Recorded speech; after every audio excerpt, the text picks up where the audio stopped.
Good day. Yesterday, a series of announcements poured out of Ukraine, claiming that the village of Kleshcheevka, close to Bakhmut, on the southeastern front of Bakhmut, it's a town that the Russians call Artyomovsk, since they captured it in May, earlier in May this year. Anyway, the Ukrainians have been claiming that Kleshcheevka is now under Ukrainian control. And there were claims to that effect from President Zelenskyy and from General Syrsky, who's the overall commander in this area. And Hanna Maliar, the Deputy Defense Minister, also stepped in and said that Kleshcheevka had been captured, though she rather gave the game away by saying that the Russians were counterattacking and were in the process of trying to regain their positions there. Now, following these claims from Ukraine, at least here in Britain, various news outlets, the BBC, the Daily Telegraph, the Guardian, all the usual ones, rushed out, said that Kleshcheevka had indeed been recaptured by Ukraine, that all of these senior Ukrainian officials had confirmed as much. Now, of course, this comes after previous claims from Ukraine to have captured Rabotino, Andreevka, Staromayorsk, all of these other villages, to have achieved breakthroughs through the southern front lines. All of these claims which subsequently, on further examination, even the Western media has had to tiptoe away from, because they've turned out to be, well, shall we say, exaggerated or premature. And based on everything that I've been reading and hearing over the last couple of hours, admittedly overwhelmingly from Russian sources, but let me repeat again, Russian sources which I judge to be reliable. Anyway, those Russian sources all say the same thing. Kleshcheevka, like Rabotino, Staromayorsk, Pyadikhatki, all of these other villages that at various times Ukraine claims to have captured, remains contested. The Russians control part of Kleshcheevka, the Ukrainians control another part of Kleshcheevka.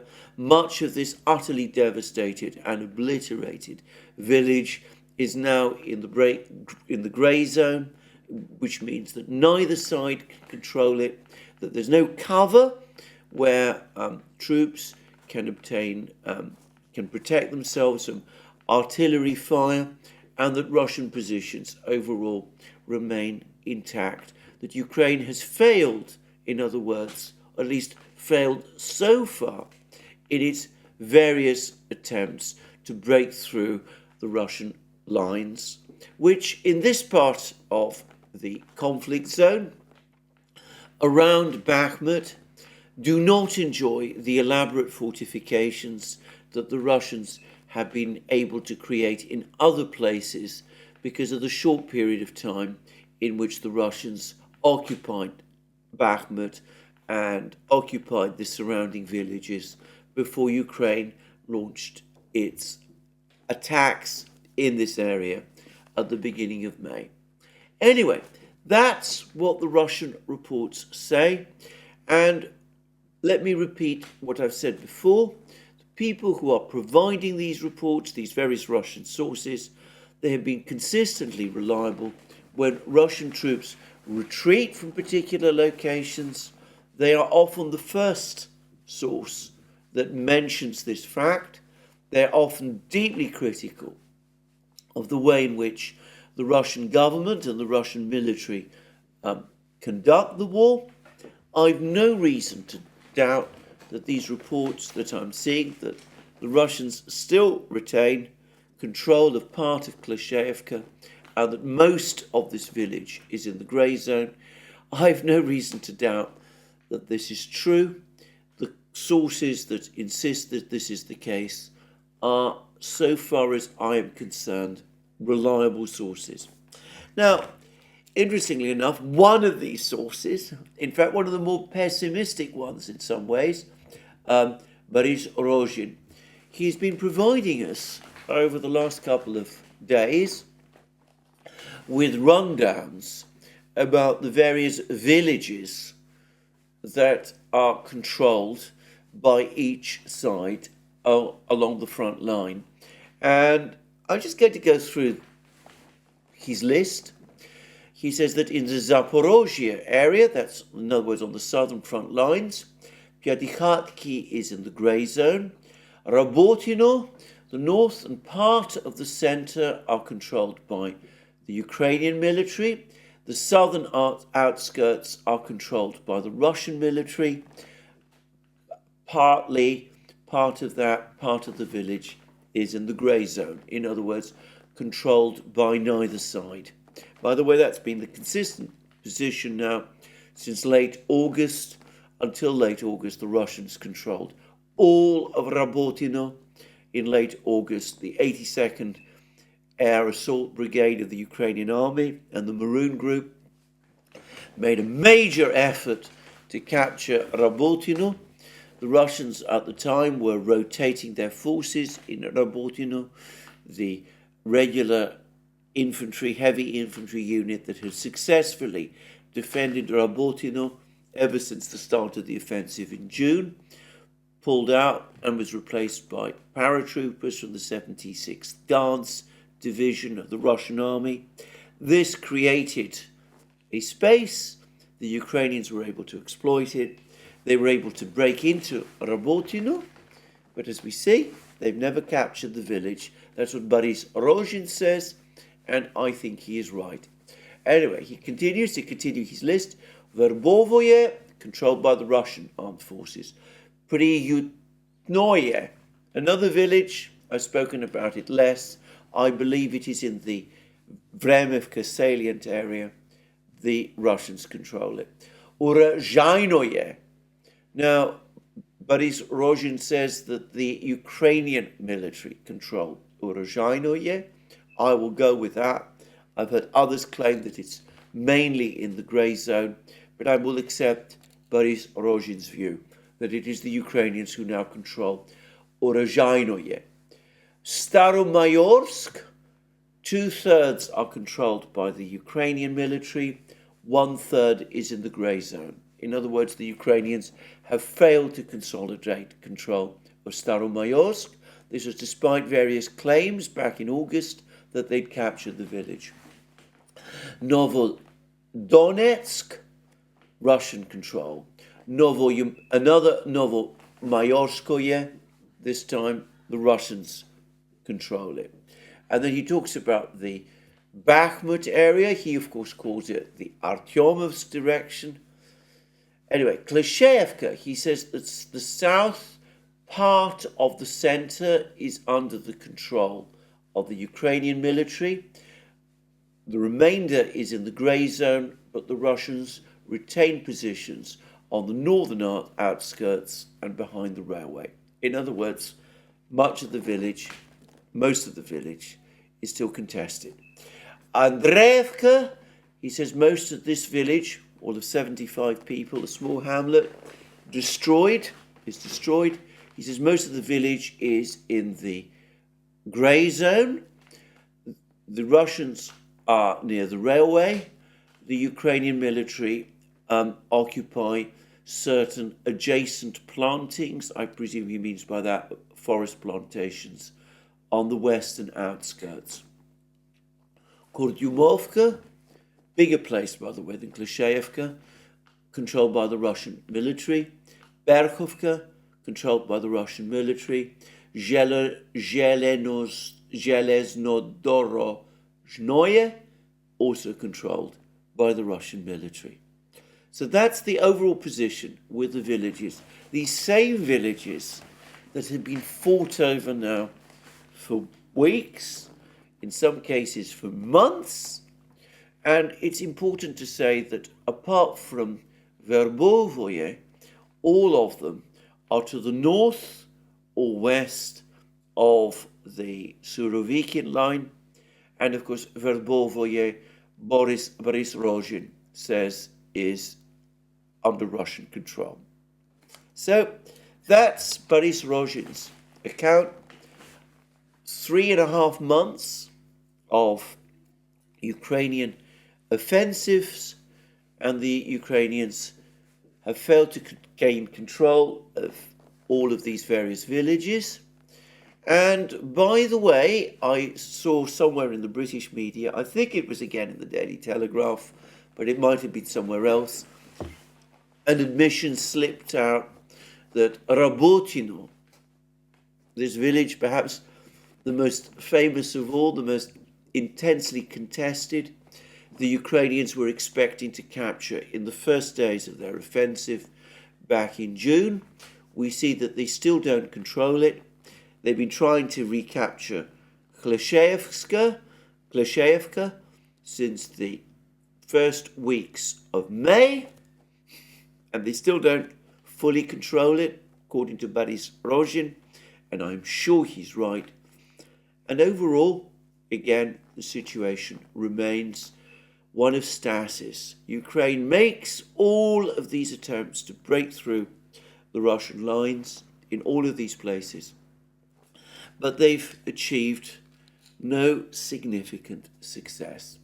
And we've also had, alongside all of these claims of Ukrainian advances, we've had a rather interesting interview from President Zelenskyy with CBS, and he's admitted that the Ukrainian military is facing a difficult situation, and that the Ukrainian counteroffensive has not proceeded very fast.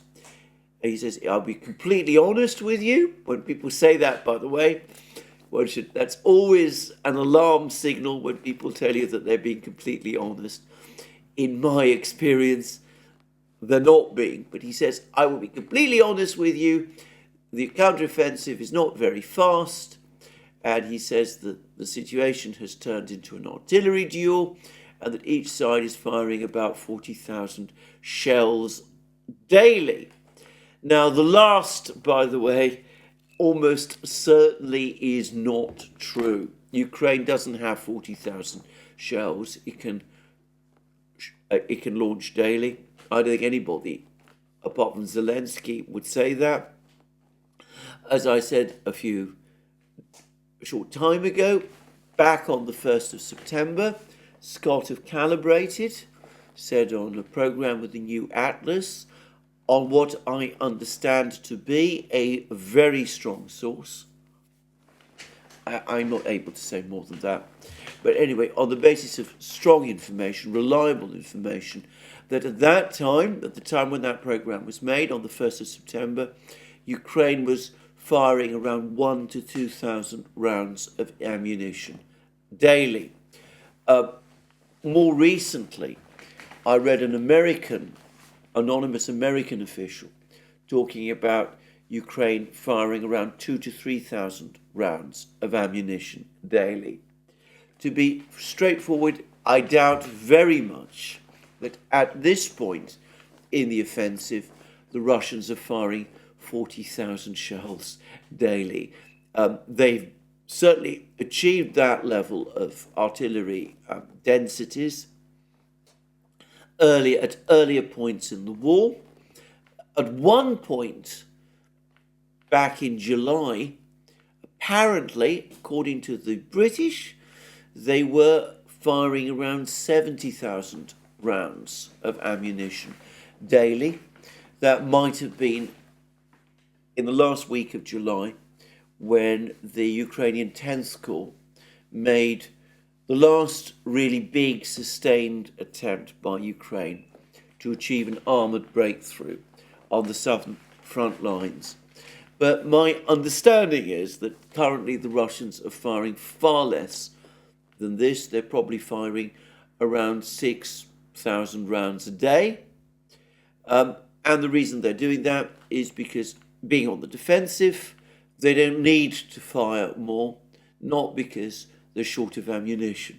But anyway, that's my own understanding. So when Zelenskyy says that he's being completely honest, he's not being completely honest. He is certainly inflating the amount of ammunition that the Ukrainians, at least, are firing. And it's not true that the offensive is not moving very fast. It would be more correct to say that the offensive at the moment is at standstill and continues to be so. Now, that's the overall situation on the battlefronts. On the Zaporizhzhia front, in the Vremivka salient area, there's been little in the way of further action. The Ukrainians have continued their pinprick attacks, or attempted pinprick attacks, towards Crimea, which are, as I said, a distraction and might serve some kind of media purpose, but no one, I think, nobody in the military world sees these attacks as being particularly consequential.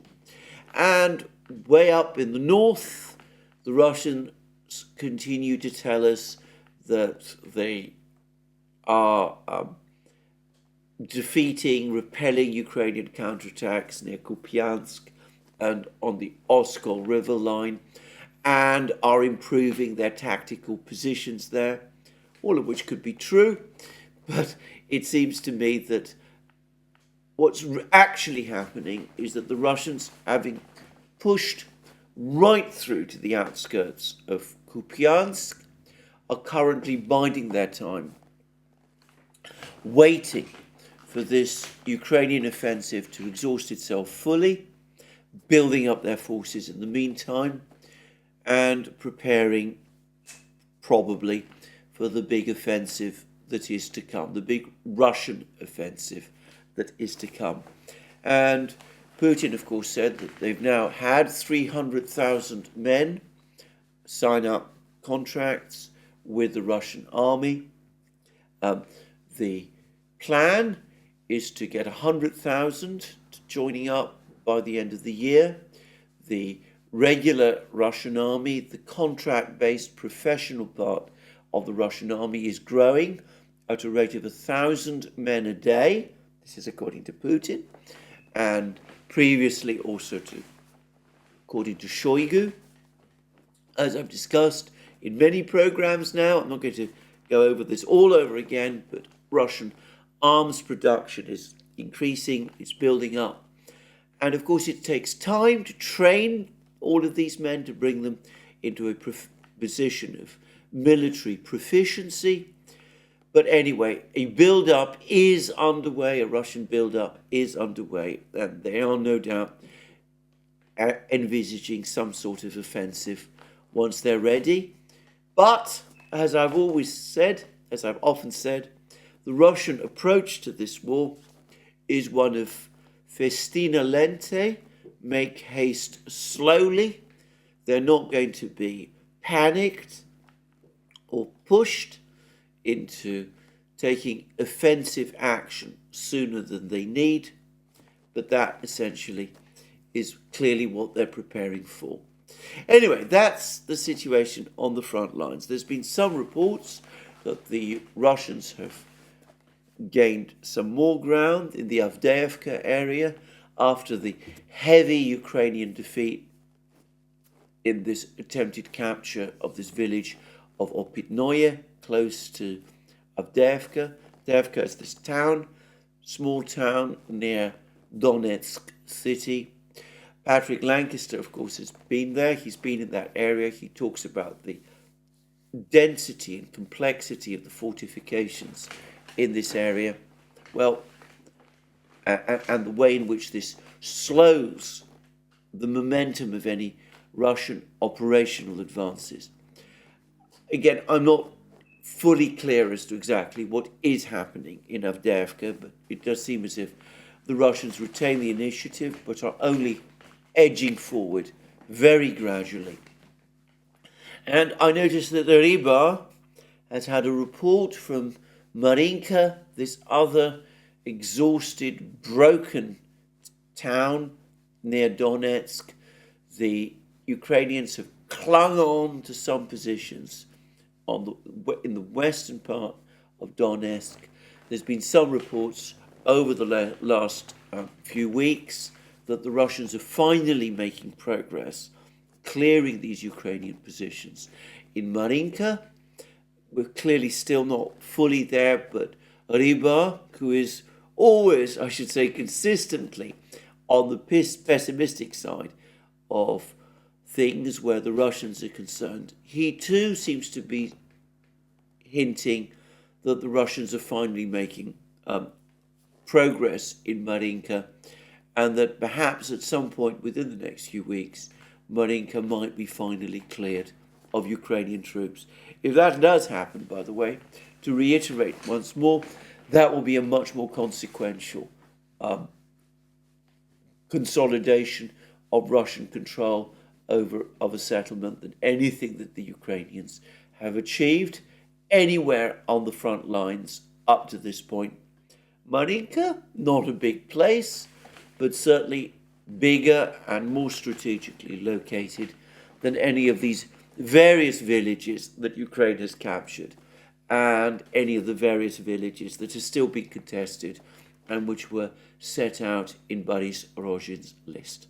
So that's the situation on the front lines. The Russians have been busy with more missile and drone attacks. They say that the Russian Ministry of Defense is claiming that they've hunted the stores where the British Storm Shadows and Scalps are located, and also the depleted uranium shells. And they say that they've attacked the warehouses where all of these important stores are located, and they're sort of suggesting that they've destroyed them. And by the way, that's the first time, to my knowledge, that the Russian Ministry of Defense has actually been as specific about destroying ammunition stores where depleted uranium shells are located. Now, again, of course, these are Russian Defense Ministry claims. Whether they're true or not, I have no idea. Generally, I get the sense that mostly when the Russian Defense Ministry makes these claims, it is reliable, or rather it is truthful. But perhaps, just to reiterate, the Russian Defense Ministry isn't always fully reliable about all the claims it makes. It said things in the past which were knowingly untrue. I think that point has to be made, but I think it is likely, more likely than not, that when the Russians did attack these particular ammunition dumps, they probably did know what was there, and most probably what was in these locations actually was what the Russians say it was. So there we go.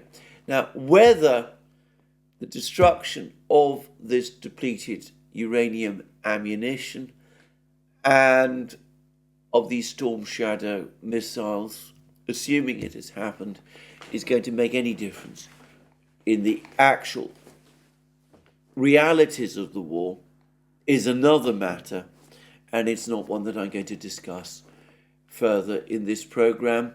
I don't think we have the information to say.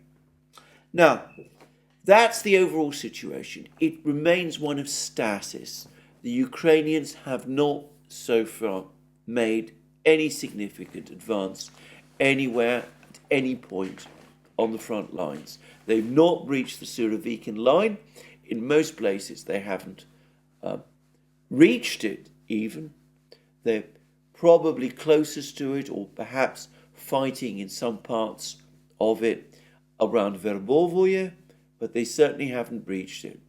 And whilst the situation remains like this, it is important to understand that we're not talking about a stalemate, we're talking about a strategic victory for the Russians.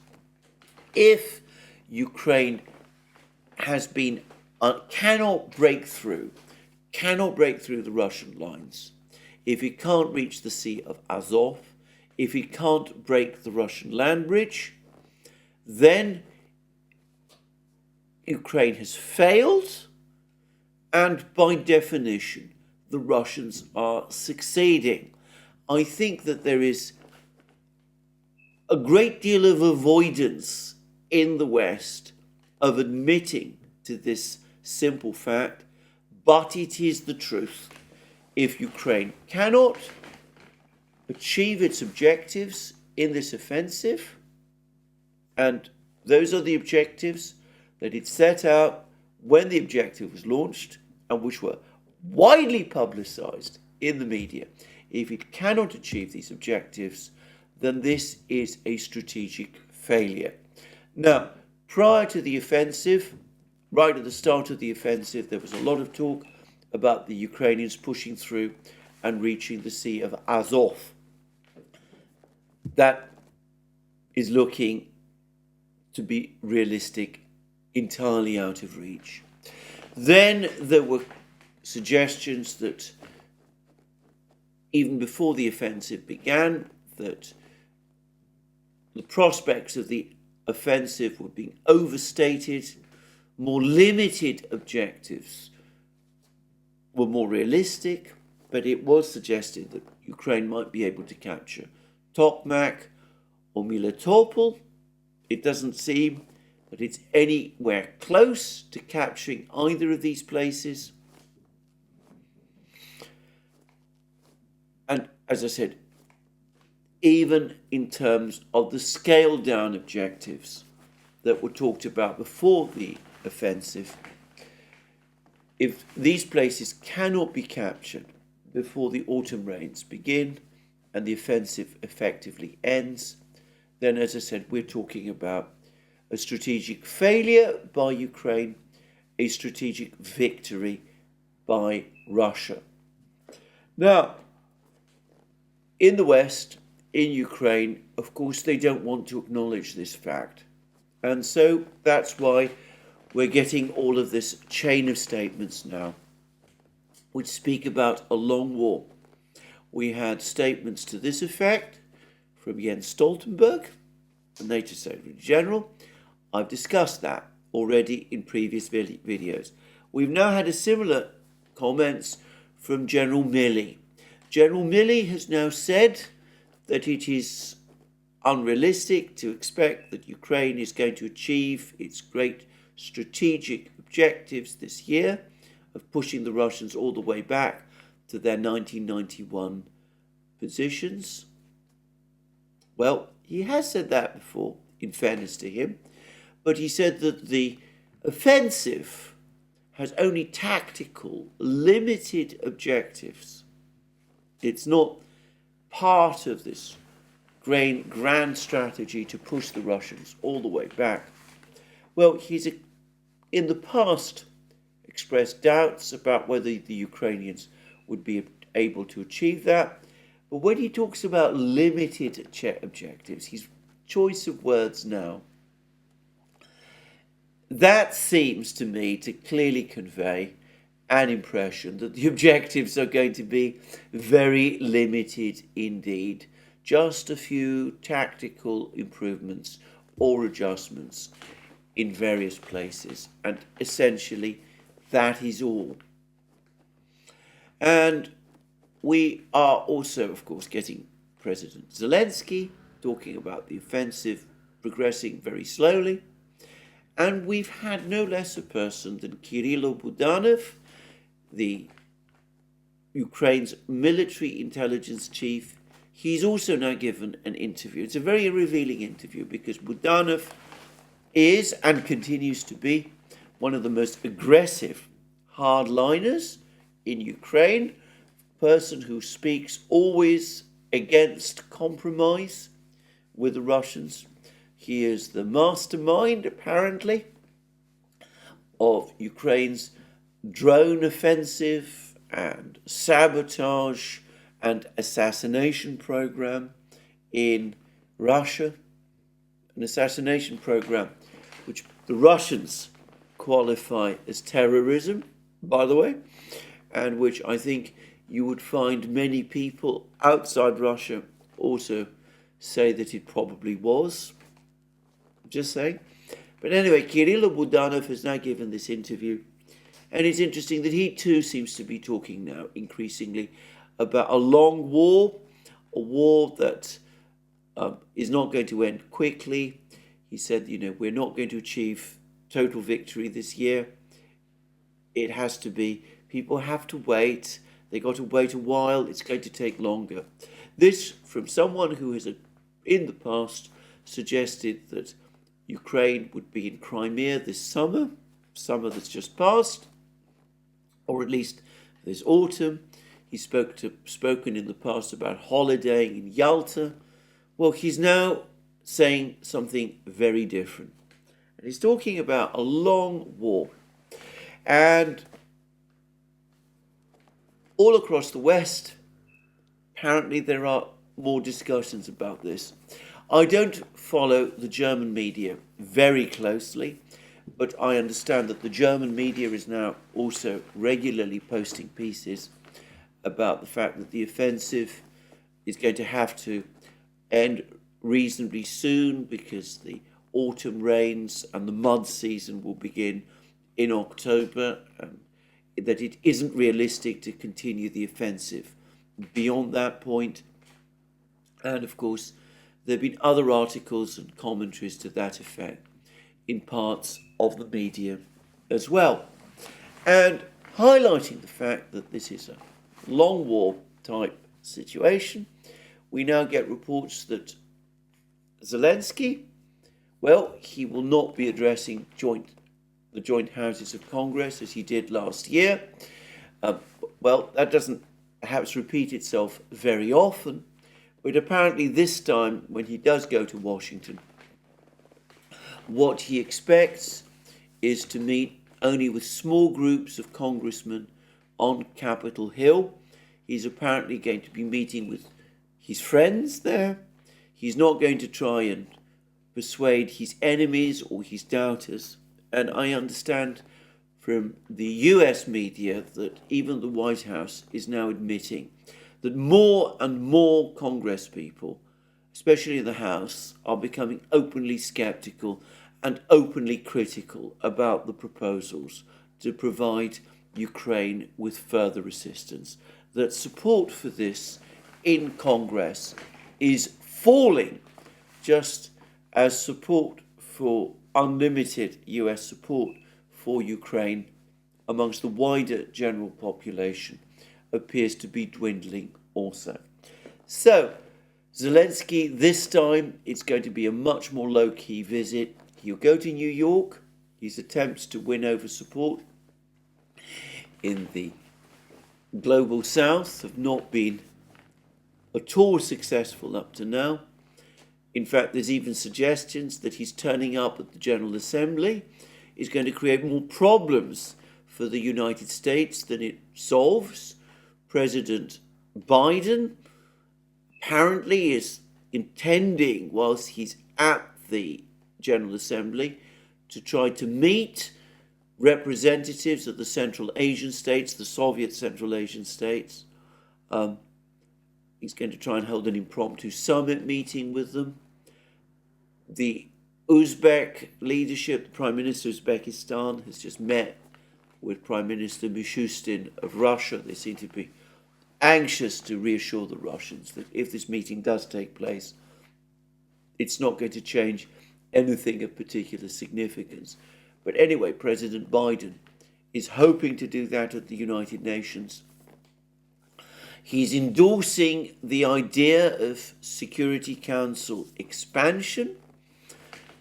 He wants India and Brazil, apparently certainly India, to join, or so he says, and he's pitching this in a way that suggests that he wants to see the Global South represented on the Security Council. He wants to win them over in that way.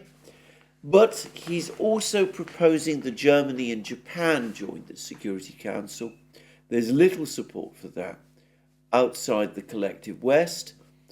Most of the world thinks that the collective West is overrepresented on the Security Council as things already stand, and they will not want to see countries like Germany and Japan, American allies, join the Security Council, and it's most unlikely that it will happen, certainly in this kind of format, and in this form, and I doubt that President Biden's pitch is going to succeed with most of the global south either. We saw it fail at the G20. I don't see why it would succeed at the level of the General Assembly. So Zelensky's attendance at the General Assembly might not be hugely popular with many countries in the world and might cause problems for the United States and the Western powers there. But anyway, the point is, Zelenskyy is scaling down his visit. This will be a quieter visit than the ones that happened before. He's no longer the rock star personality that he used to be, that everybody wanted to be seen and photographed with. This time it's going to be much more low-key because the offensive has failed.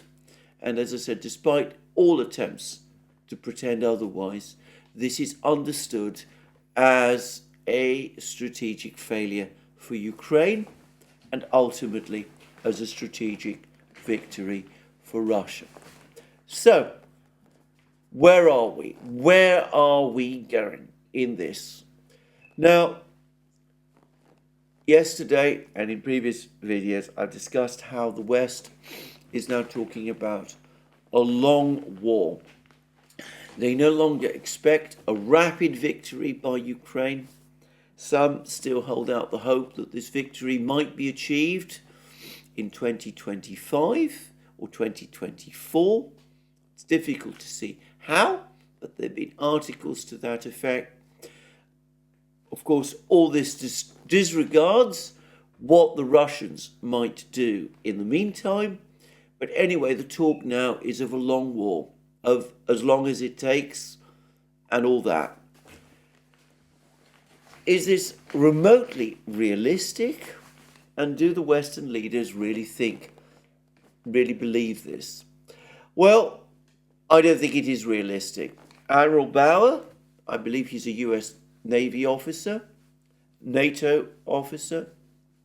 He's just given a speech in which he again complains that Ukraine is burning up ammunition faster than the West can supply it, and that the cost overruns are intolerable, and that this is creating problems in the supply chains, and that this isn't something that can be sorted out quickly either. So that's a problem with ammunition. And of course, as President Zelenskyy himself has just admitted, this is first and foremost an artillery war. And he's talking about 40,000 shells daily. And I said this is a fantastic figure.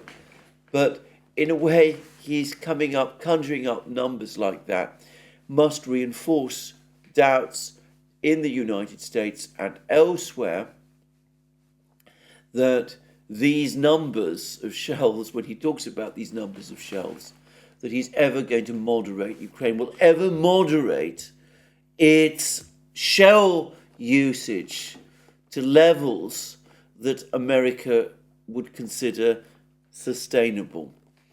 So, tank production? Well, the United States has supplied Ukraine with tanks, but in small numbers. Germany apparently has exhausted its ability to continue to do this. The F-16s, we're told, not going to make any huge difference. The United States is edging towards supplying the ATACMS. The Germans are edging towards supplying the Taurus missiles. In neither case will that be enough to make any fundamental difference to the war. So, of course, this isn't at all, in my opinion, a realistic objective. So what is the United States going to do? Well, they could carry on in the way that they are, and of course talk about a long war might convey that. They might be hoping that in spite of the logistical and infrastructural and production problems They can still supply just enough weapons to Ukraine to keep things basically as they are, to continue to weaken the Russians. And this mantra that the war is advantageous to the United States because Russia is being weakened through having to conduct this war at very low cost to the United States, deeply cynical though it already is, I have noticed that this is now being repeated more and more by US officials and by advocates of the war, that it's a cheap way of weakening Russia. It is not a cheap way of weakening Russia. It is a way of destroying and devastating Ukraine. That needs to be said and repeated many times. But it's not even true because, as we've discussed many times in these programs, as has been discussed by Gordon Hahn in his latest articles, on which he's given detailed descriptions of the new military formations that the Russians are creating, the huge numbers of troops that the Russians are calling up, the vast increase in Russian weapons production, which even the New York Times acknowledges.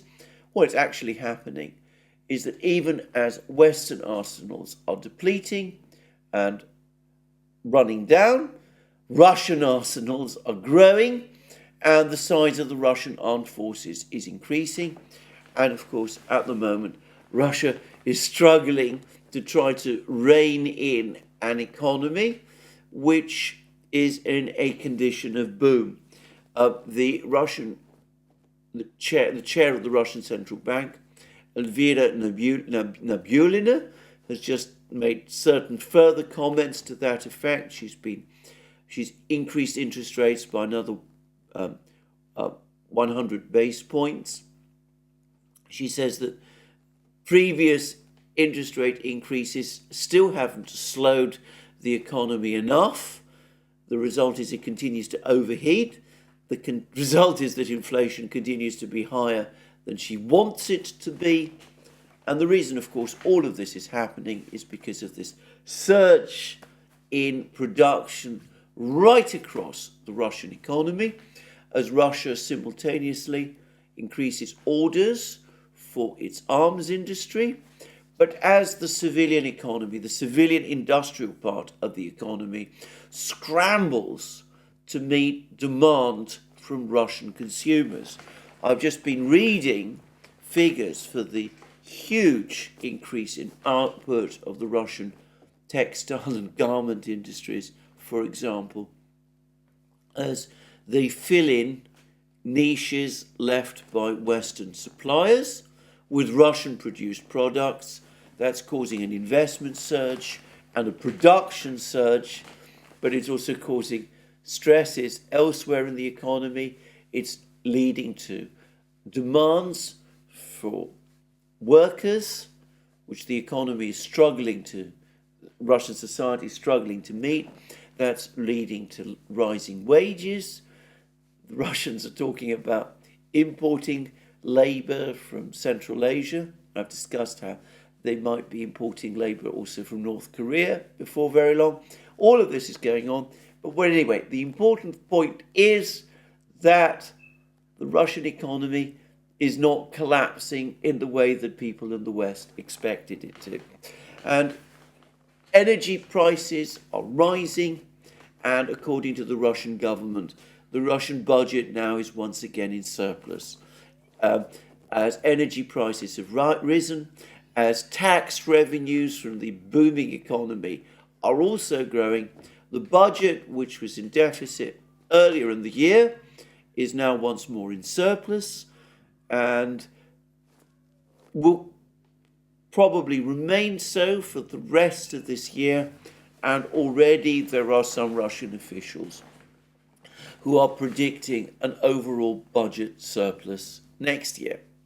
Anyway, so The economy, Russian economy is not collapsing. The Russian military is growing stronger. Russia is not being weakened. So all of this mantra, all of this explanation about sustaining the long war, it doesn't make sense. Western arsenals are depleting. Western economies are buckling. We have recession in Europe.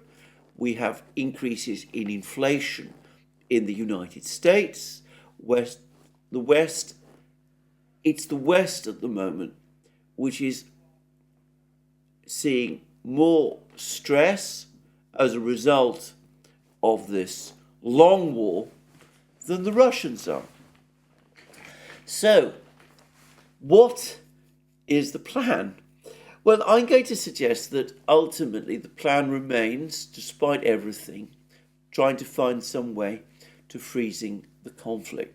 I don't believe that anybody of importance in the United States, outside the Kagan-Nuland family, any longer believes in a Ukrainian victory over Russia. I think that the idea that this can be achieved through a long war is, frankly, so inconceivable that I don't think anybody who retains any objective understanding, any awareness of the real facts, any longer believes it. Beyond that, I also have to say that I think that, and I've discussed this before, there is a general awareness that the situation with China remains difficult. The hardliners in Washington are impatient to refocus on China. And by the way, on that topic, economic news from China in August suggests that the economy there is now rebounding and starting to grow faster. There's reports in the Chinese media that that the economy is gaining momentum and will continue to do so during the festival seasons that are approaching in China, and that the resurgence in economic growth in China at a time when Europe is in recession and the United States is, well, not perhaps in recession, it's still growing, but not by very fast. Anyway, that the resurgence of economic growth in China is one of the reasons, by the way, why oil prices are now rising and energy prices in the United States are increasing, and why there is a return of inflation. So, the hardliners want to focus on China. They understand that victory over Russia is unachievable. They want to find a way out. They're looking for an exit strategy. But the only proposal that they're prepared to make, as I've said already in many programs, is that they want to freeze the war. They want to freeze the war on the existing front lines. That's the message that Zelenskyy is going to receive when he comes to Washington. The war has to be frozen. That will mean allowing the Russians to remain in control of the territories that they still control, and in return, the Ukrainians can perhaps one day hope to join the EU and NATO, but in the meantime, they'll get security guarantees and they'll get more weapons. So I think that remains the plan. And I think all this talk about a long war is intended to put more pressure on the Russians to agree to that. So the United States will supply ATACMS missiles to Ukraine. They will get the Germans to supply the Taurus missiles to Ukraine. They'll give dribs and drabs of weapons here and there. They'll say to the Russians, look, we'll continue to support Ukraine for as long as it takes. We can go on doing this at this level indefinitely. If you want to avoid being trapped in a forever war yourself, you need to compromise, you need to negotiate, you need to accept and climb down and agree to what we're demanding, which is, yes, you can retain de facto control of the land you have, but all of the rest of Ukraine will go to the West, will remain with the West, aligned with the West. We will give it its security guarantees. We will equip it. We will build up its military industrial industries. Kirill Budanov shows in his interview extraordinary faith in the West's ability to build up Ukraine's military industries. A misguided faith, in my opinion. But anyway, we will be free to do all of that. And of course, under no circumstances are we prepared to shut the door on Ukraine joining NATO or the EU. That's not something we are prepared to discuss with you or negotiate about. For us, that is a fundamental principle which we cannot compromise. I think that is what they're going to say to the Russians. So I think all of this talk about a long war is ultimately a bluff. It's the United States and the West, which Samuel Charap at the Rand Corporation and many others, Stephen Myers, for example, just recently, they've all basically said long war doesn't work to the US's advantage at all. If it works to anybody's advantage, it is China's, not the US's advantage. But the United States doesn't want to admit that, doesn't want to acknowledge that. So publicly, they're talking this talk about a long war in order to get the Russians to agree to end the war on America's terms. Now, I don't see the Russians doing that. I've discussed that many times, but I think that this is the plan. Now, I'm going to go back and step back in time to the 1960s, and I'm going to talk about the war in Vietnam, and I'm going to discuss the contrast with the situation there. Now, the United States got involved in a war in Vietnam, which is a huge mistake on its part. But anyway, it did that. Hundreds of thousands of US troops were sent to Vietnam. More troops than Russia has in Ukraine, fighting in Ukraine at the moment. But anyway, the United States got involved in Vietnam. And the communist powers, the Soviet Union and China, started to supply weapons to North Vietnam. So there are some parallels.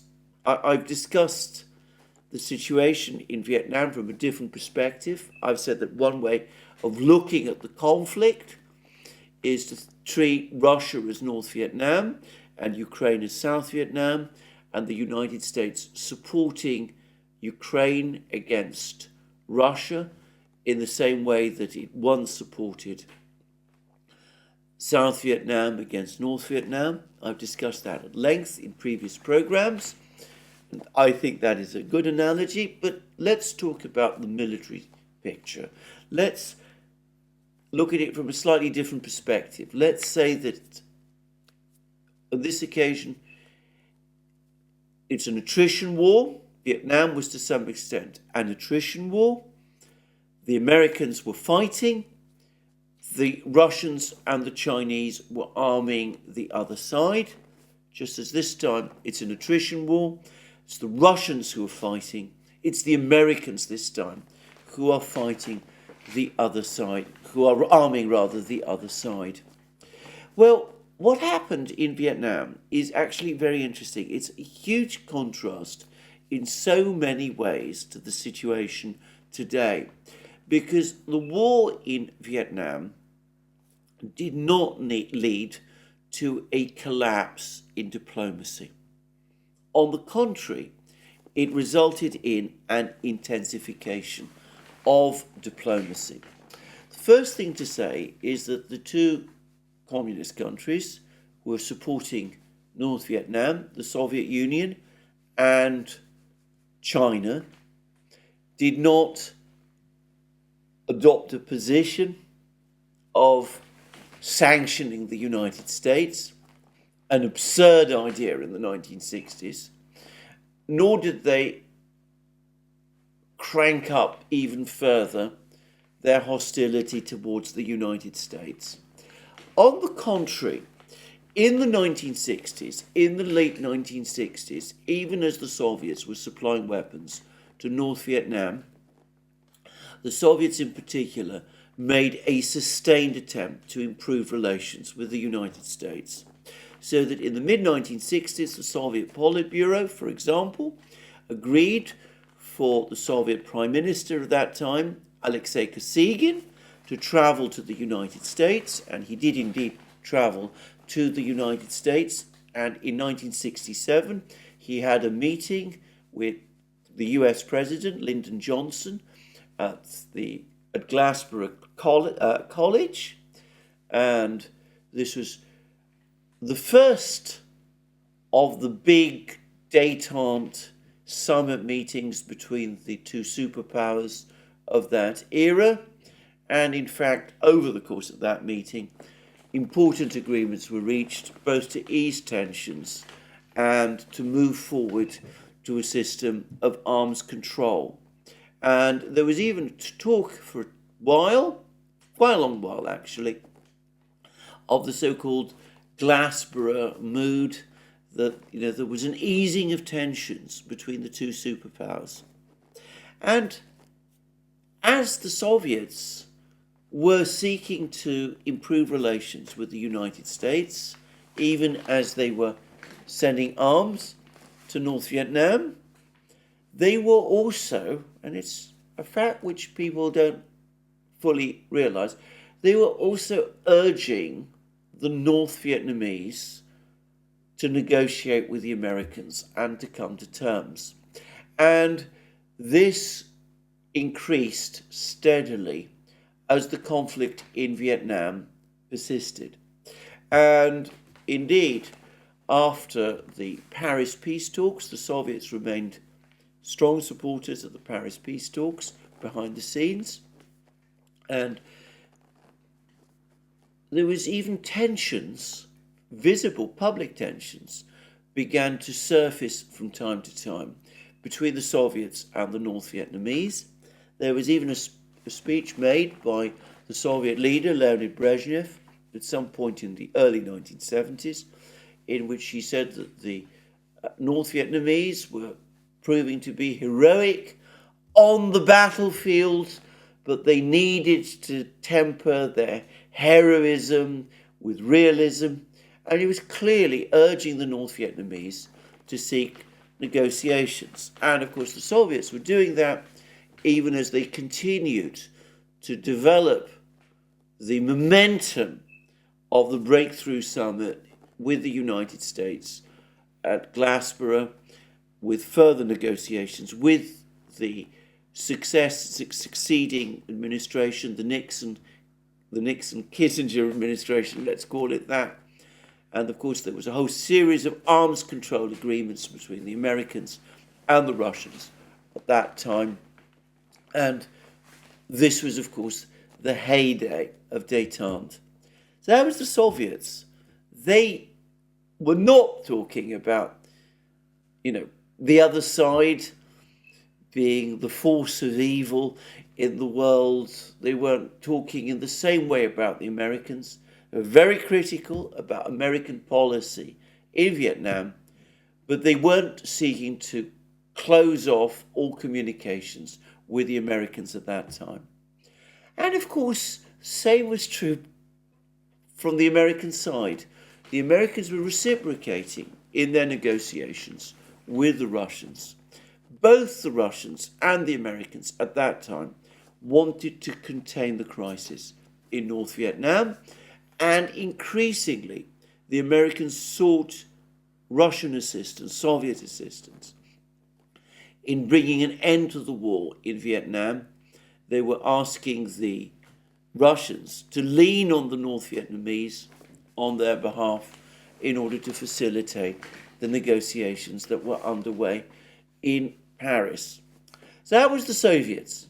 The Chinese, it was the same. Now, initially, in the 1960s, especially during the Lyndon Johnson era, the Chinese took a very much harder line over North Vietnam than the Americans did. And partly this was because at this period, the Soviets and the Chinese were in conflict with each other. They were rivals over which of them would lead the international communist movement. And there were, of course, all sorts of other issues between these two countries as well. And in fact, the relationship between the Soviets and the Chinese deteriorated steadily throughout the late 1960s. And in 1969, it exploded into border clashes between these two countries. Anyway, having said that, despite taking a harder line over the conflict in Vietnam than the Soviets, partly because the Chinese were trying to use their unflinching support for North Vietnam to try to convey to the international communist movement the fact that they were the true leaders of the communist movement, not the Soviets. But anyway, notwithstanding that, in the end, the Chinese did exactly the same thing as the Soviets did. They also reached out to the Americans. They received Henry Kissinger in Beijing.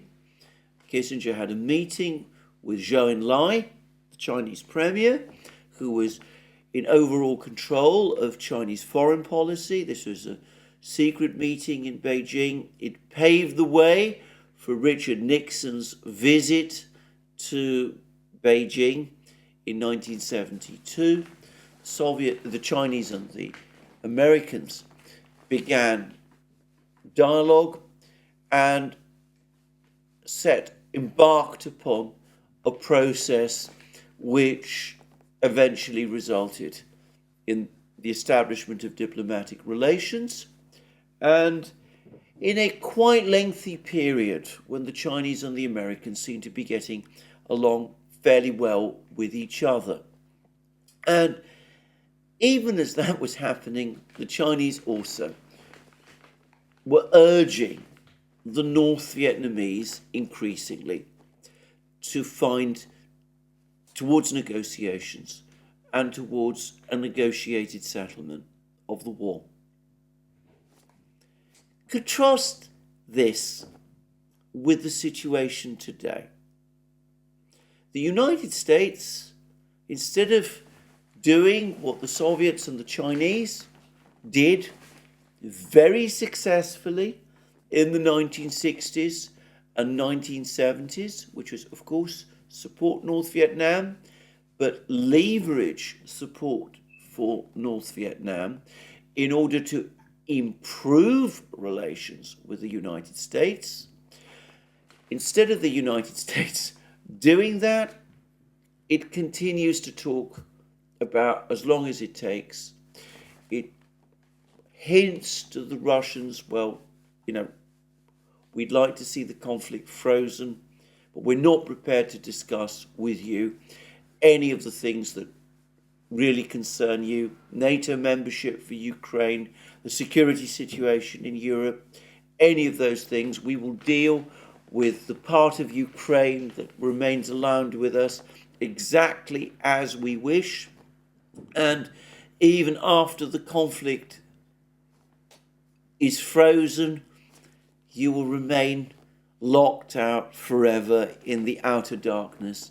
There is no prospect of us ever lifting sanctions upon you, certainly whilst you remain in control of territory which we consider to be part of eastern Ukraine And if you're foolish enough to think, by the way, that if you ever withdraw from that territory, then one day we will nonetheless lift the sanctions, well, frankly, if you think that, then you're ignoring past history. The sanctions, we're not going to ever lift the sanctions over you, and don't even imagine it.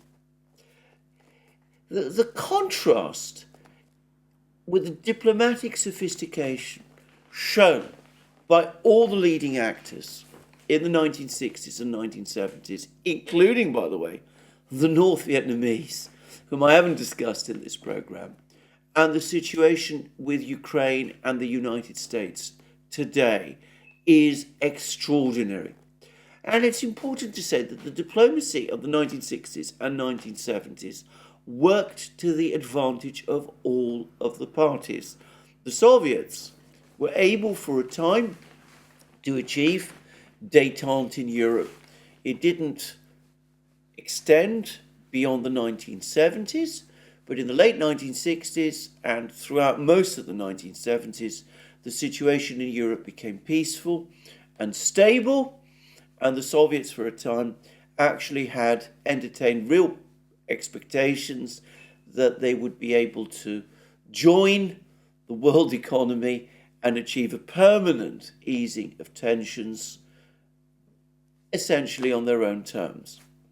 The Chinese were able to establish diplomatic relations with the United States. They were able to get the United States to open their markets to Chinese goods. And of course, they also got the United States to recognize the government in China as the true government in China, no longer the government in Taipei. And of course, as a result, China eventually was able to secure its position in the United Nations.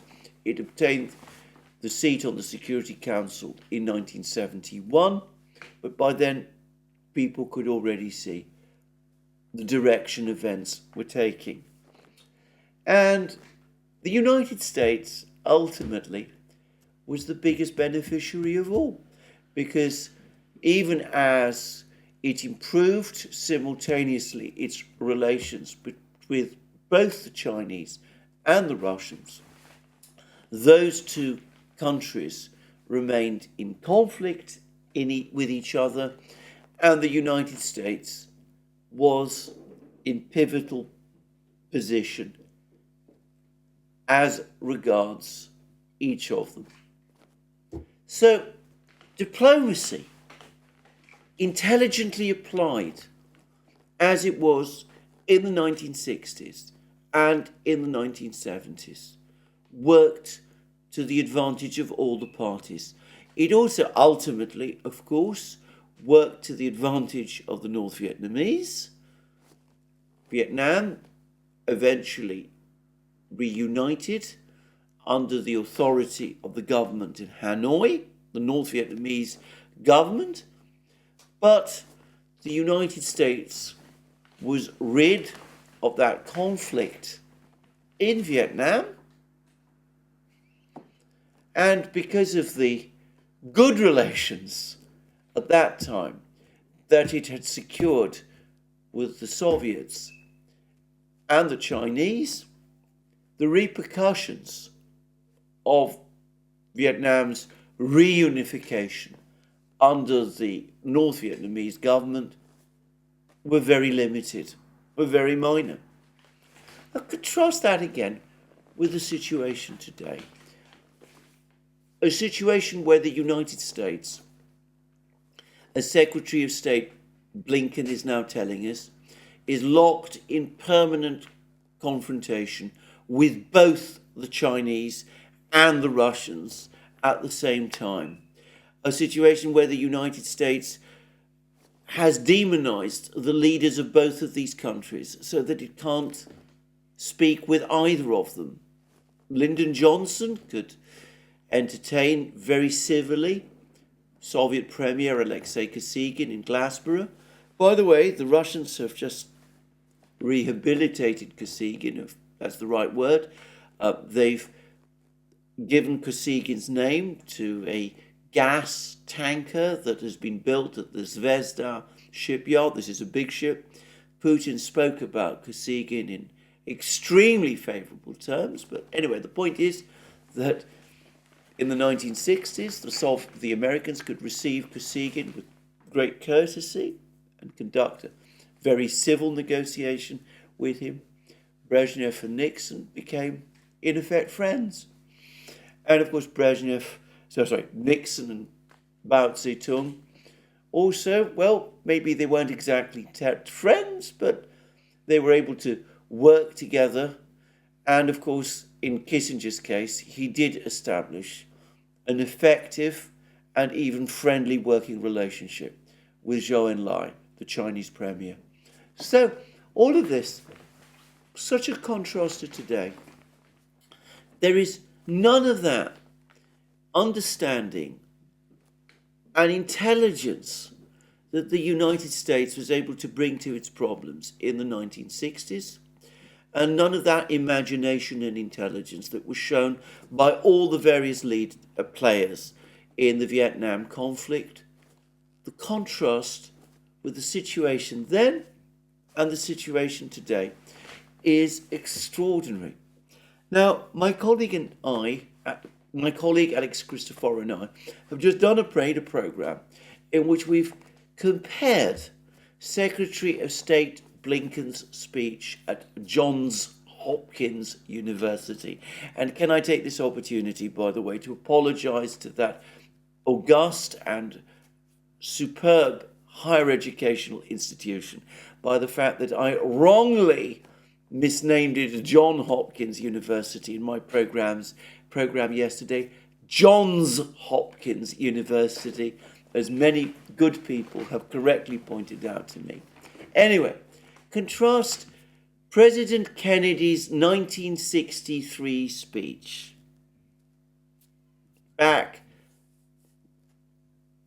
made back in 1963, his famous peace speech at Washington University, with Secretary Blinken's speech at Johns Hopkins University of a few days ago. Well, we've just done that in this program that Alex Christoforou and I have made on the Duran. It will no doubt come out soon. But again, contrast the clear, rational thinking which President Kennedy showed at the height of America's power in 1963 with this astonishing speech that Secretary Blinken has just made at Johns Hopkins.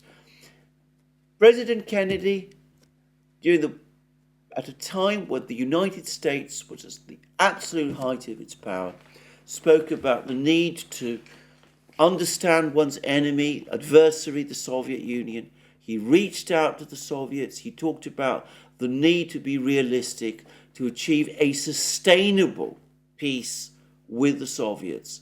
And he said that in 1963, at the time when the United States was at the height of its power.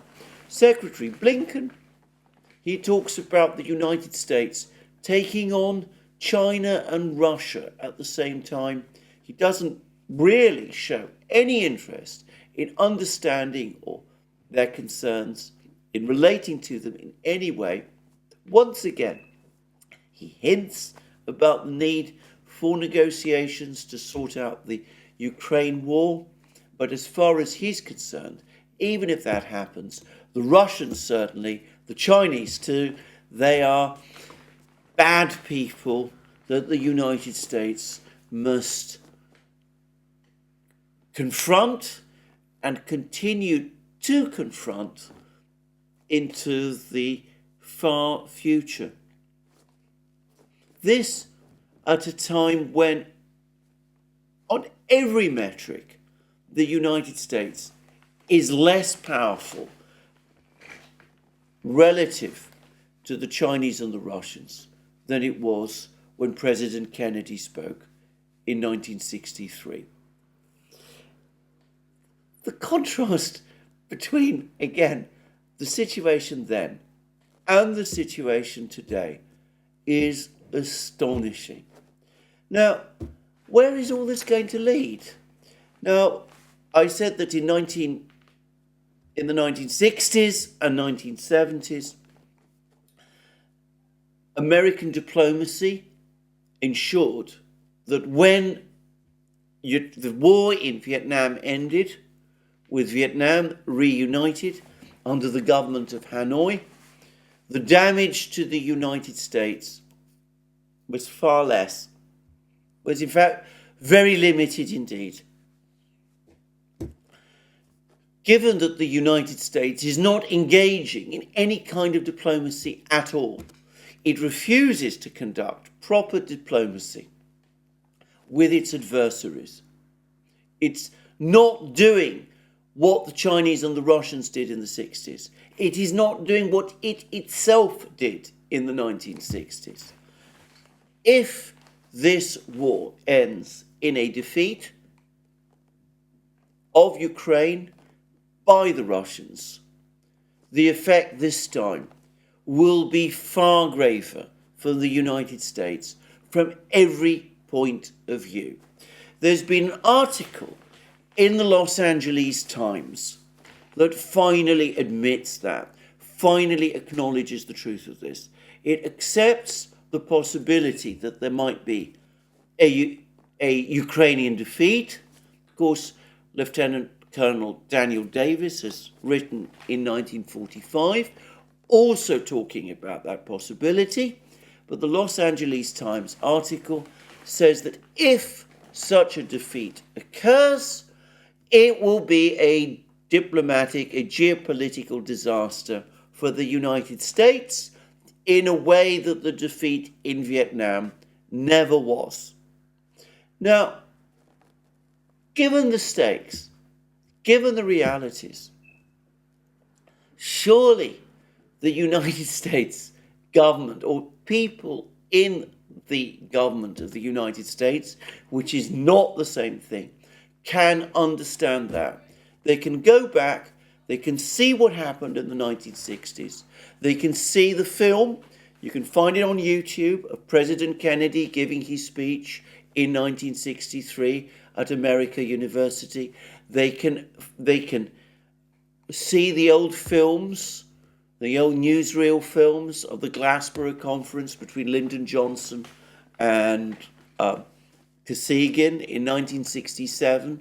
They can see the films of Richard Nixon and Henry Kissinger meeting with Mao and Zhou Enlai in the 70s. They can see and consider all of these things. And given that they've been given this warning now by the Los Angeles Times, which surely is telling the truth that many American officials inwardly must be able to understand, they can draw their conclusions.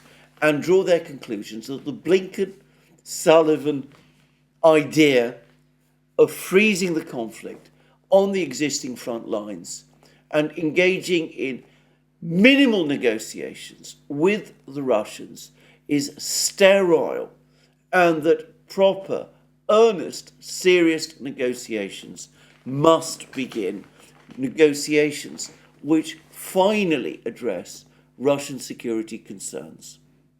Now, there are plenty of people who are positioned to convey messages between the United States and Russia, and indeed China as well, if the United States embarks on that course.